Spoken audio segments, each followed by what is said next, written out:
पन्हाळा तालुक्यातील कोतोली इथल्या सुमारे 30 वर्षांपासून पडून असलेल्या कोतोली प्राथमिक आरोग्य केंद्राच्या जुन्या इमारतीचं निर्लेखन करण्यात आलं।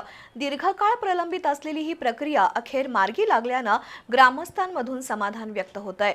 मात्र जमीनदोस्त केलेल्या इमारतीच्या जागेचा योग्य कारणासाठी वापर करावा अशी मागणी ग्रामस्थांमधून होतीये। पन्हाळा तालुक्यातील कोतोली मराठी शाळेजवळील डॉक्टर बाबासाहेब आंबेडकर पुतळ्याजवळील प्राथमिक आरोग्य केंद्राच्या जुन्या इमारतीचं निर्लेखीकरण करून शासकीय अधिकाऱ्यांच्या उपस्थितीत इमारत जमीनदोस्त करण्यात आली। मोक्याच्या ठिकाणची इमारत पाडल्यामुळे मोकळ्या जागेचा योग्य कारणासाठी वापर व्हावा अशी नागरिकांची अपेक्षा आहे। निर्लेखनासाठी मुंबई पोलीस दलातील कर्मचारी प्रकाश कांबळे यांनी शासन दरबारी सलग 2 वर्ष पाठपुरावा केला।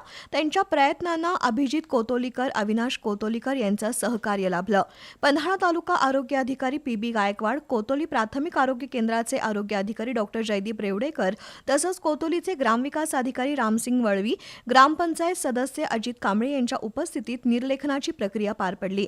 यावेळी बाजीराव दाभाडे, संदेश दाभाडे, बळवंत पाटील, राजाराम पाटील, बबन कांबळे, सुदाम कांबळे, दीपक दाभाडे, विजय दाभाडे, संतोष पोवार, संतोष सूर्यवंशी तसंच ग्रामस्थ उपस्थित होते।